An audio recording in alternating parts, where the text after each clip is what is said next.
अस्सलामुअलैकुम friends. Modern physics के lecture series में सभी फ्रेंड्स को वेलकम करते हैं। आज का हमारा टॉपिक है कॉम्पटन इफ़ेक्ट। इस लेक्चर के अंदर हम जानेंगे कि कॉम्पटन इफ़ेक्ट क्या है और फिर उसके बाद हम इसकी जो है ना डेरिवेशन को आसान तरीके से समझेंगे। सबसे पहले हम जानेंगे कि कॉम्पटन इफ़ेक्ट है क्या। प्रीवियस हमने फोटो इलेक्ट्रिक इफ़ेक्ट पढ़ा, ठीक है, जिसमें हमने पार्टिकल नेचर ऑफ लाइट को स्टडी किया। तो सेम उसी तरीके से कॉम्पटन इफ़ेक्ट भी जो है ना ये लाइट की पार्टिकल नेचर को शो करता है, ठीक है। इसके अंदर हमने हाई एनर्जी लाइट लेनी है। हाई एनर्जी लाइट कौन सी हो सकती हैं? एक्स रेस, ठीक है, जिसकी एनर्जी बहुत ज़्यादा हो तो वो एक्स रे लाइट होंगी, ठीक है। तो आप जानते हैं लाइट जो है ना ये छोटे छोटे पार्टिकल से मिलके बनी है और छोटे छोटे पार्टिकल्स के अंदर क्या है? वो फोटॉन्स हैं, ठीक है, फोटॉन्स पार्टिकल हैं। लाइट का मतलब ये है कि स्ट्रीम ऑफ फोटोन, यानी लाइट जो है ना क्वांटा की शक्ल में मूव करती हैं। इसके अंदर छोटे छोटे पार्टिकल होते हैं जिसे फोटोन कहते हैं। हम इसका पार्टिकल नेचर जो है ना स्टडी कर रहे हैं यहाँ पे। कॉम्पटन इफेक्ट क्या है, इस जो है ना डायग्राम की मदद से हम उसे सबसे पहले समझेंगे। हमारे पास जो इंसिडेंट फोटोन है या इंसिडेंट एक्स रेज हैं जिसके अंदर बहुत ज़्यादा जो है ना फोटॉन्स पार्टिकल होंगे, ठीक है, तो वो इस टारगेट मटेरियल, ठीक है, यूजुअली हम निकल का टारगेट यूज़ करते हैं।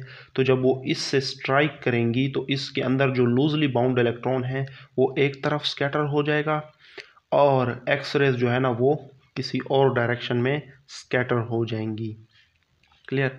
अब अगर हम क्लासिकल या सिंपल फिज़िक्स की बात करें या जर्नल आइडिया का यूज़ करें तो इंसिडेंट एक्स रेज की जो वेवलेंथ थी, ठीक है, ये जो वेव की शक्ल है ये वेवलेंथ, ठीक है, ये जो वेवलेंथ थी स्कैटरिंग के बाद भी ये वेवलेंथ सेम होनी चाहिए थी।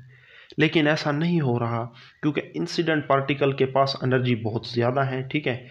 इंसिडेंट फोटोन की एनर्जी क्या है? HF है, ठीक है, बहुत ज़्यादा एनर्जी है इसके पास। जब वो इसके साथ स्ट्राइक हुआ तो इसकी एनर्जी लॉस हो जाती है, तो इसकी एनर्जी कम हो जाती है। क्लियर।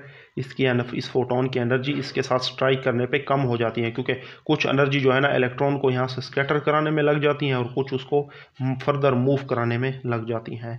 तो इसकी अपनी एनर्जी स्कैटरिंग के बाद कम हो जाती हैं। तो एनर्जी जो जब कम हो जाती है तो आप जानते हैं कि फिर वेवलेंथ जो क्या होता है? इंक्रीज होता है, वेवलेंथ बढ़ जाता है। अब इंसिडेंट जो है ना एक्स रेस के मुकाबले में जो स्कैटर एक्स रे है इसका वेवलेंथ ज़्यादा है, ठीक है। जो इनकी वेवलेंथ में चेंज आया है ना उस चेंज को जो है ना कॉम्पटन इफ़ेक्ट एक्सपेरिमेंट के अंदर हमने काउंट करना है। तो ये प्रोसेस क्या है? कॉम्पटन इफ़ेक्ट है, ठीक है। अब जो हम बात कर रहे थे कि एनर्जी अगर ज़्यादा होगी तो वेवलेंथ कम होगा, अगर एनर्जी कम होगा तो वेवलेंथ ज़्यादा होगा। तो ये किस तरह से? ये इस फार्मूले से आप जानते हैं, ठीक है, ये फार्मूला लिखा हुआ है। इस फार्मूले को अगर मैं वेवलेंथ की शक्ल में लिखूं, ठीक है, H एज इट इज़ और F क्या होता है हमारे पास? V बटा लैम्डा, ठीक है। ये देखो एनर्जी का वेवलेंथ के साथ इन्वर्स रिलेशन है। मैंने क्या किया? F फ्रीक्वेंसी का फार्मूला इधर लगाया, ठीक है। F हमारे पास क्या होता है? V बटा लैम्डा, क्योंकि V is equal to F lambda होता है, आप जानते होंगे, ठीक है। एनर्जी ज़्यादा होगी तो वेवलेंथ कम, एनर्जी कम तो वेवलेंथ ज़्यादा, क्योंकि इसके साथ इसका इन्वर्स रिलेशन है। इंसिडेंट पार्टिकल के पास एनर्जी बहुत ज़्यादा थी, उसकी वेवलेंथ कम थी। लेकिन स्कैटरिंग के बाद इंसिडेंट पार्टिकल की एनर्जी चूँकि कम हो गई, स्कैटरिंग में उसकी एनर्जी कुछ लग गई इलेक्ट्रॉन को बाहर निकालने के लिए, ठीक है। तो स्कैटरिंग के बाद उसकी एनर्जी कम हुई, ठीक है, उस वजह से उसकी वेवलेंथ में इजाफा हुआ, ठीक है। अब हम इसको डिफाइन करेंगे कि कॉम्पटन इफेक्ट है क्या। The scattering of X-rays when they are incident on a target material is called Compton effect. जब एक्स रे इंसिडेंट करती हैं इस टारगेट मटेरियल पे तो वो स्कैटर हो जाती हैं। इस प्रोसेस को हम कॉम्पटन इफेक्ट कहते हैं। The scatter X ray have larger wavelength and less energy. जो स्कैटर है ना फोटोन, ठीक है, ये इंसिडेंट फोटोन था, स्कैटरिंग के बाद वो इस तरह हुआ। ये क्या है? इलेक्ट्रॉन है, ठीक है, ये इलेक्ट्रॉन स्कैटर हुआ और ये फोटोन स्कैटर हुआ, ठीक है। तो स्कैटरिंग के बाद जो है ना एक्स रेस की वेवलेंथ बढ़ जाती हैं और एनर्जी कम हो जाती हैं as compare to incident X rays. Clear. अब एक्सपेरिमेंटल अरेंजमेंट है, इस शक्ल को तो मैं दोहरा चुका हूँ। ये इंसिडेंट फोटोन है, ये स्कैटरिंग फोटोन है, या ये इंसिडेंट एक्स रेज हैं, ये क्या है? स्कैटर एक्स रे हैं, और ये क्या है? स्कैटर इलेक्ट्रॉन, ठीक है। अब स्टार्ट में जो है ना फोटोन के पास energy E is equal to h f थी, और इसका जो मोमेंटम था डी ब्रोगली हाइपोथेसिस के अकॉर्डिंग h ओवर लैम्डा था, ठीक है, कुछ इस तरह से इसका जो वेवलेंथ था, ठीक है। इलेक्ट्रॉन के पास एनर्जी, इलेक्ट्रॉन जो कि रेस्ट में पड़ा था पहले, ठीक है, उसकी रेस्ट एनर्जी ई नॉट थी, और उसका मोमेंटम जो कि इलेक्ट्रॉन था ही रेस्ट में, तो मोमेंटम उसका स्टार्ट में जीरो था। ये बिफोर कुलियन की बात हो रही है, जो पोर्शन है ये बिफोर कुलियन है, ठीक है, बिफोर स्कैटरिंग। सो जब फोटोन जो है ना इलेक्ट्रॉन के साथ स्कैटर हुआ, ठीक है, तो इलेक्ट्रॉन इस तरफ आ गया, और वो जो है ना एक्स एक्सिस के साथ फाई एंगल बना रहा है, और फोटोन जो है ना इस डायरेक्शन में स्कैटर हुआ, और वो एक्स एक्सिस के साथ क्या है, थीटा एंगल बना रहा है। क्लियर। फिर स्कैटरिंग के बाद इसकी एनर्जी पहले ई थी, अब ई प्राइम हो गई, मोमेंटम पहले पी था, इसका पी प्राइम हुआ। इसका मोमेंटम तो पहले ज़ीरो था, ठीक है, बाद में इसका कुछ मोमेंटम है पी ई, ठीक है, और एनर्जी इसकी हम ई बोल सकते हैं, ठीक है। अब इसकी हम डेरिवेशन करेंगे, पहले हम इसका थोड़ा सा ये रिज़ल्ट जान लेते हैं, ठीक है, इसके थोड़े से रिज़ल्ट पे भी बात कर लेते हैं। अब चूँकि हमने यहाँ पे डिटेक्टर लगाया हुआ है, तो इंसिडेंट जो हमारे पास फोटोन था उसकी वेवलेंथ कुछ इस तरह से थी लैम्डा नॉट, ठीक है, ये वेवलेंथ और इंटेंसिटी के दरमियान रिलेशन है, और इंटेंसिटी इसकी ज़्यादा थी, यानी कि एनर्जी इसकी ज़्यादा थी, ठीक है, एट एंगल 0 डिग्री। ये इंसिडेंट फोटोन की बात है, ठीक है। जब वो इसके साथ स्कैटर हुआ, ठीक है, जब इसका ये स्कैटरिंग एंगल 45 डिग्री पे यहाँ पे नोट किया गया, तो हमने देखा कि वेवलेंथ के अंदर इतना सा चेंज आया। ये इंसिडेंट वेवलेंथ था लैम्डा नॉट, इसके मुकाबले में जो स्कैटर वेवलेंथ था उसकी जो वेवलेंथ इतना इंक्रीज हुआ। सो हम कह सकते हैं, इधर लिख भी लेते हैं कि अगर ये इंसिडेंट वेवलेंथ जो है ना ये 71 पिकोमीटर थी, ठीक है, तो 45 डिग्री के लिए ये जो स्कैटर वेवलेंथ है जिसे हमने लैम्डा डैश कहा, ये फोटोन की बात हो रही है, ठीक है, तो ये जो है ना 72 पिकोमीटर हुआ, थोड़ा सा चेंज हुआ। इसी तरीके से 45 डिग्री का एंगल, जब ये थीटा 45 डिग्री वहाँ पे नोट हुआ, तो जो वेवलेंथ के अंदर इंक्रीज़ है या वेवलेंथ के अंदर चेंज है इंसिडेंट के मुकाबले में, तो वो कितना था, वो जो है ना लेट्स सी 73 पिकोमीटर था। इसी तरीके से फॉर थीटा, ये सॉरी मैंने यहाँ नहीं लिखा, ये 135 डिग्री के लिए है, ठीक है, 135 डिग्री के लिए जो है ना 135 डिग्री के लिए जो वेवलेंथ के अंदर चेंज था ये थोड़ा सा ज़्यादा था, ये 75 पिकोमीटर था, ठीक है। तो इंसिडेंट फोटोन की वेवलेंथ कम, स्कैटरिंग के बाद फोटोन की वेवलेंथ ज़्यादा, और एनर्जी और वेवलेंथ एक दूसरे के इन्वर्स होते हैं। अब हम इसकी डेरिवेशन करेंगे कंजर्वेशन लॉ को जो है ना यूज़ करके, तब हम इसकी डेरिवेशन आसानी से कर सकते हैं। सो अब हम इसकी आसान तरीन डेरिवेशन पे बात करते हैं, ठीक है। सो आप जानते हैं कि हम वेवलेंथ चेंज हमने इसके अंदर फाइंड आउट करना है कि वेवलेंथ के अंदर जो है ना इंसिडेंट एक्सरे के मुकाबले में जो स्कैटर वेवलेंथ था उसके अंदर टोटल चेंज किस तरह आया, और हमने किस तरह फाइंड आउट करना है, ठीक है, ये चीज़ हमने अब फाइंड आउट करना है, ठीक है। तो कंजर्वेशन लॉज हमें पता है दो तरह के, एक कंजर्वेशन ऑफ मोमेंटम और दूसरा कंजर्वेशन ऑफ एनर्जी, ठीक है। सो पहले हम law of conservation of momentum apply करेंगे और फिर law of conservation of energy भी अप्लाई करेंगे। So law of conservation of momentum के अकॉर्डिंग इनिशियल मोमेंटम या बिफोर स्कैटरिंग मोमेंटम इक्वल होना चाहिए आफ्टर स्कैटरिंग, ठीक है। सो मोमेंटम ऑफ इलेक्ट्रॉन जो कि स्टार्ट में बिफोर द कोलिजन वो रेस्ट में था तो ज़ीरो कर लिया, और मोमेंटम ऑफ फोटोन, एक्सरे के अंदर फोटोन पार्टिकल होते हैं ना, वही स्कैटर होते हैं, तो फोटोन पी है, तो उसका जो मोमेंटम है हमने पी कहा, ठीक है। कोलिजन के बाद हमने इलेक्ट्रॉन के मोमेंटम को पी ई कह दें, अब पी ई प्राइम भी कह सकते हैं, लेकिन स्टार्ट में है ज़ीरो तो टोटल इसका मोमेंटम पी ई ही रहेगा, इस वजह से मैं इसको पी ई बोल रहा हूँ। और फोटोन पहले पी था, स्कैटरिंग के बाद पी प्राइम हो गया। क्लियर। अब फोटोन वाले मोमेंटम को हमने एक साइड किया और इलेक्ट्रॉन को दूसरे साइड किया, ठीक है। सो ये इधर आके माइनस का हो जाएगा, कुछ इस तरह से बात हो जाएगा। अब स्क्वेयरिंग बोथ साइड से हम स्क्वेयरिंग करेंगे तो ये पी ई स्क्वायर हो जाएगा और इसका स्क्वायर, ठीक है, ए माइनस बी का स्क्वायर जिस तरह ओपन करते हैं हमने उसी तरीके से इसे ओपन करना है। So p square plus p prime square minus 2 p prime cos theta. अब ये कॉस थीटा किस तरह से आया आप जानते हैं। सो पी डॉट पी प्राइम क्या होता है आप जानते हैं, पी प्राइम कॉस थीटा, ठीक है। सो उस वजह से कॉस थीटा है, क्योंकि ये स्क्वायर जो है ये डॉट प्रोडक्ट के तौर पर ओपन हो सकता है। और यहाँ पे कॉस थीटा क्यों नहीं आया, क्योंकि आप जानते हैं वेक्टर के बारे में, आप जानते हैं कि ए डॉट जो है ना ये हमारे पास ए स्क्वायर के इक्वल होता है, लेकिन ए डॉट बी जो है ना ये वेक्टर ये ए बी कॉस थीटा के इक्वल है। तो ये इस तरह से हमने इसको ओपन किया। क्लियर। चलें, ये साथ में मैंने मेंशन भी किया हुआ है। अब ये एज इट इज़, ठीक है। अच्छा, मोमेंटम क्या होता है हमारे पास, ठीक है। वैसे तो डी ब्रोगली हाइपोथेसिस के अकॉर्डिंग एच ओवर लेमडा होता है, ठीक है। सो मैंने इनकी जो है ना यहाँ पे वैल्यूज लगा दी, ठीक है।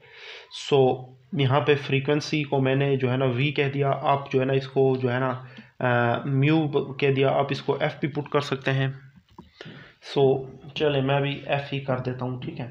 बुक को फॉलो करते हैं, इसे भी एफ प्राइम बोल देता हूँ। फ्रीक्वेंसी को एफ, कुछ लोग जो है ना इसे म्यू से भी रिप्रेजेंट करते हैं, लेकिन हम इसको एफ से ही डिनोट करते हैं फ्रीक्वेंसी, ताकि आपके लिए मुश्किल ना हो, ठीक है। अब ठीक है, मोमेंटम ये हमने पुट किया, ठीक है। ये इस तरह से होता है एच ओवर लेमडा, ठीक है। तो लेमडा की वैल्यू हमने यहाँ पे पुट की, वो होता है एफ ओवर सी, ठीक है। ये मोमेंटम हमने इन मोमेंटम की वैल्यूज हमने यहाँ पे लगा दी पी, ठीक है। और इस तरह पी प्राइम के लिए एफ प्राइम हो जाएगा, बाकी चीज़ें एज इट इज़। और ये पी प्राइम की वैल्यूज भी इस तरह, और cos theta as it is, ठीक है। अब एच ओवर सी स्क्वायर सब में आ रहा है, इसे कॉमन ले लें, ठीक है। और फ्रीक्वेंसी को आप म्यू की बजाय आप एफ यूज़ करें, ठीक है, एफ स्क्वायर। सो बाकी एज इट इज़, ठीक है। एच ओवर सी स्क्वायर हमने यहाँ से कॉमन ले लिया, ठीक है। इसे हम इक्वेशन नंबर 1 बोलेंगे। अब कंजर्वेशन ऑफ एनर्जी को हम देखते हैं ये किस तरह से है, ठीक है। एनर्जी बिफोर कोलिजन इक्वल होना चाहिए एनर्जी आफ्टर कोलिजन, ठीक है। बिफोर कोलिजन जो फोटोन की एनर्जी है वो एच एफ है, ठीक है। और इलेक्ट्रॉन की जो एनर्जी है वो एम ई सी स्क्वायर है, रेस्ट एनर्जी, चूँकि इलेक्ट्रॉन जो है ना कोलिजन से पहले रेस्ट में था, मूवमेंट में नहीं था। फोटोन की energy after collision H F prime हो गई, प्लस इलेक्ट्रॉन की जो एनर्जी है जब वो किसी मोमेंटम के साथ मूव करता है, रिलेटिविस्टिक मोमेंटम में आपने ये फार्मूला पढ़ा होगा, तो वो इस तरह से होता है p e square c square plus m e square c की पावर 4। ये जो है ना इलेक्ट्रॉन की एनर्जी है जब वो किसी ख़ास मोमेंटम के साथ मूव करता है। तो बिफोर तो उसका मोमेंटम ज़ीरो था ना, आफ्टर कोलिजन जो मोमेंटम का जो एनर्जी के साथ एसोसिएटेड फार्मूला है वो ये है, ठीक है। अब एच एफ प्राइम इधर पॉजिटिव है, हम इसे जो है ना इस साइड पे ला सकते हैं, ठीक है। या इस स्टेप को पहले देख लें, पी ई स्क्वायर हमने प्रीवियस निकाला हुआ था, ये पी ई स्क्वायर था हमारे पास, ठीक है। इसको यहाँ पे यूज़ कर सकते हैं, तो इसकी वैल्यू को हमने यहाँ लगाया, ठीक है। C square as it is plus ये वाली टर्म भी एज इट इज़, क्लियर। अब इस चीज़ को मैं यहाँ ले आ सकता हूँ, ये वाली टर्म एज इट इज़। अब ये सी स्क्वायर जो है ना इस सी स्क्वायर से कैंसल आउट हो सकता है, बाकी टर्म एज इट इज़ और ये टर्म भी एज इट इज़, ठीक है। ये एच का स्क्वायर है, इसे मैं बाहर निकाल सकता हूँ, क्योंकि यहाँ पे एच स्क्वायर नहीं है, तो ये जो है ना इधर से डिवाइड होगा। या यूँ समझ लें मैंने एच स्क्वायर से डिवाइड एंड मल्टीप्लाई किया, ठीक है। फिर एच स्क्वायर जो है ना वो स्क्वायर रूट से बाहर आके एच हो गया। इधर चूँकि इसके साथ एच स्क्वायर मल्टीप्लाई नहीं हो रहा था, तो यहाँ पे डिवाइड हो गया। यहाँ से जो है ना एच कॉमन आ रहा है। अब जो है ना एच जो है ना हर तरफ हमने एच से डिवाइड करना है, तो एच यहाँ से भी कैंसिल, यहाँ से भी कैंसिल, इधर एच नहीं है तो ये डिवाइड हो जाएगा, और यहाँ एच था तो ये ख़त्म, ये टर्म आ गया। इसे हम इक्वेशन नंबर 2 बोलेंगे। क्लियर, यहाँ तक क्लियर होगा आपको। अब आगे बढ़ते हैं हम। अब हम इक्वेशन नंबर 2 को जो है ना उसका स्क्वायर लेंगे, स्क्वेयरिंग इक्वेशन 2, ठीक है। तो left hand and right hand side दोनों का स्क्वायर लेना है। तो ये ए प्लस बी का स्क्वायर की तरह ओपन होगा, ए स्क्वायर प्लस बी स्क्वायर इस तरह, प्लस 2 ये ए आ गया और ये एज ए बी इस तरह से, ठीक है। अब ये जो है ना स्क्वायर रूट और स्क्वायर एक दूसरे के साथ जो है ना ये कैंसल आउट, तो ये विदाउट स्क्वायर रूट हमारे पास इस तरह से आ जाएगा। और इसके अलावा जो है ना ये टर्म जो है ना इस टर्म से कैंसल आउट हो सकता है, तो ये भी कैंसल आउट कर दें आप। अब ये भी चूँकि स्क्वायर हैं, इसे भी आप ओपन कर सकते हैं, F square plus F prime square minus 2 F prime. अब यहाँ पे कॉस थीटा क्यों नहीं आया, ठीक है, आप सोच रहे होंगे। हालांकि तो ये बात क्लियर है कि ये अब स्केयर, ये क्या है, स्केलर है, वेक्टर नहीं है, ठीक है। पी डॉट पी प्राइम हमारे पास क्यों साथ में कॉस थीटा आया था, क्योंकि वहाँ पे जो है ना उसके ऊपर जो है ना तीर का निशान था, यानी कि वो वेक्टर क्वांटिटी का डॉट प्रोडक्ट है। तो वेक्टर क्वांटिटीज़ का अगर डॉट प्रोडक्ट हो तो उसके साथ एंगल आता है। तो ये चूँकि स्केलर है तो यहाँ पे कोई कॉस थीटा नहीं आएगा। तो ये चीज़ें आपको क्लियर होंगी, ये छोटे लेवल की बातें हैं, है ना। सो ये टर्म एज इट इज़, ठीक है। और ये बाकी टर्म भी इस तरह एज इट इज़ बच जाएगा। अब ये एफ स्क्वायर जो है ना, इस एफ स्क्वायर से कैंसिल, एफ प्राइम स्क्वायर भी एफ प्राइम स्क्वायर से कैंसिल, ठीक है। इस टर्म को हम यहाँ ले आएंगे, इसके साथ काफ़ी हद तक ये रिलेट कर रहा है, और ये टर्म जो है ना इसे यहाँ पे ले आएंगे तो ये इधर पॉजिटिव था, यहाँ पे आके नेगेटिव हो जाएगा। अब माइनस से हमने मल्टीप्लाई करना है, ठीक है, माइनस से मल्टीप्लाई करना है तो ये प्लस हो जाएगा, ये माइनस हो जाएगा, ये वाली टर्म भी प्लस हो जाएगी। अब 2f प्राइम इन दोनों में कॉमन आ रहा है, ले लें, यहाँ से 1 बचेगा और यहाँ से माइनस कॉस का थीटा बचेगा, क्लियर। और फर्दर जो है ना ये 2 से कैंसिल, और ये जो इस साइड पे है इसे इधर ले आएंगे तो ये उलट हो जाएगा, ये h और m e स्क्वायर बन जाएगा जब इसके साथ मल्टीप्लाई होगा, ठीक है। और ये जो है ना इस साइड में हम ले जाएंगे, इधर भी ये डिवाइड हो जाएगा, क्लियर। जब ये डिवाइड हो जाएगा, ठीक है, तो इसे अलग अलग डिवाइड कर लेते हैं, f के नीचे भी इसे माइनस f के नीचे, f प्राइम के नीचे भी यही चीज़, ठीक है, ये f प्राइम है। सो इधर क्या होगा, ये f से कैंसिल, 1 ओवर f प्राइम बचेगा यहाँ पे, और ये f प्राइम से कैंसिल, और यहाँ पे 1/f बचेगा, और बाकी टर्म जो है ना एज इट इज़ आ जाएगी। सो 1/f, चूँकि यहाँ पे सी स्क्वायर मौजूद है, ठीक है, हमें चेंज इन वेवलेंथ चाहिए, ना कि चेंज इन फ्रीक्वेंसी।